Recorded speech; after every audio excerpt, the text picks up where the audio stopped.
solemnly ask of every man who hears this case to let his own mind pronounce a verdict upon it. You have heard the testimony of the state's witnesses. The confession of Peter Keating has made clear that Howard Roark is a ruthless egoist who has destroyed Cortlandt Homes for his own selfish motive. The issue which you are to decide is the crucial issue of our age. Has man any right to exist if he refuses to serve society? Let your verdict give us the answer. The state rests. The defense may proceed.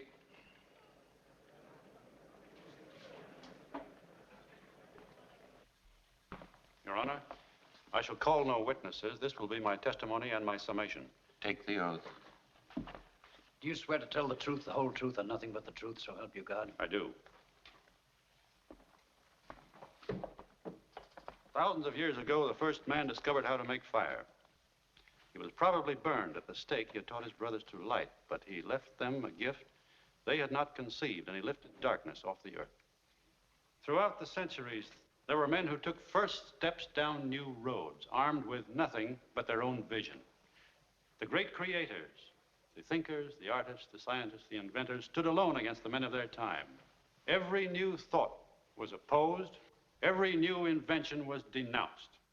But the men of unborrowed vision went ahead. They fought, they suffered, and they paid, but they won. No creator was prompted by a desire to please his brothers. His brothers hated the gift he offered. His truth was his only motive. His work was his only goal. His work, not those who used it. His creation, not the benefits others derived from it. The creation which gave form to his truth. He held his truth above all things and against all men. He went ahead, whether others agreed with him or not, with his integrity as his only banner. He served nothing and no one. He lived for himself. And only by living for himself was he able to achieve the things which are the glory of mankind. Such is the nature of achievement. Man cannot survive except through his mind. He comes on earth unarmed. His brain is his only weapon. But the mind is an attribute of the individual. There is no such thing as a collective brain. The man who thinks must think and act on his own. The reasoning mind cannot work under any form of compulsion. It cannot be subordinated to the needs, opinions, or wishes of others. It is not an object of sacrifice. The Creator stands on his own judgment. The parasite follows the opinions of others.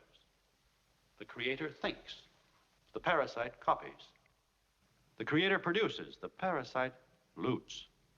The Creator's concern is the conquest of nature. The parasite's concern is the conquest of man. The Creator requires independence. He neither serves nor rules. He deals with men by free exchange and voluntary choice. The parasite seeks power. He wants to bind all men together in common action and common slavery. He claims that man is only a tool for the use of others, that he must think as they think, act as they act, and live in selfless, joyless servitude to any need but his own. Look at history. Everything we have, every great achievement has come from the independent work of some independent mind. Every horror and destruction came from attempts to force men into a herd of brainless, soulless robots without personal rights, without personal ambition, without will, hope, or dignity. It is an ancient conflict. It has another name: the individual against the collective. Our country, the noblest country in the history of men, was based on the principle of individualism, the principle of man's inalienable rights.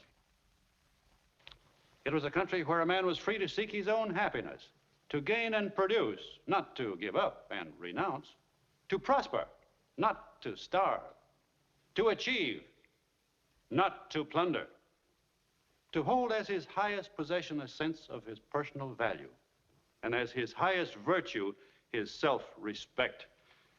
Look at the results.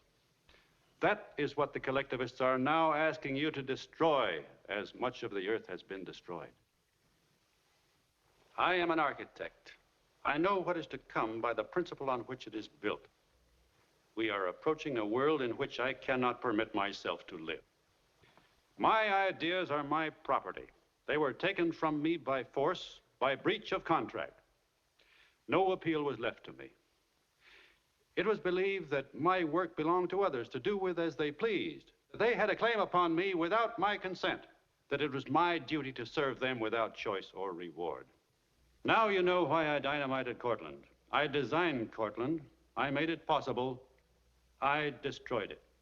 I agreed to design it for the purpose of seeing it built as I wished. That was the price I set for my work. I was not paid. My building was disfigured at the whim of others who took all the benefits of my work and gave me nothing in return. I came here to say that I do not recognize anyone's right to 1 minute of my life, nor to any part of my energy, nor to any achievement of mine, no matter who makes the claim. It had to be said. The world is perishing from an orgy of self-sacrificing. I came here to be heard in the name of every man of independence still left in the world. I wanted to state my terms. I do not care to work or live on any others. My terms are a man's right to exist for his own sake.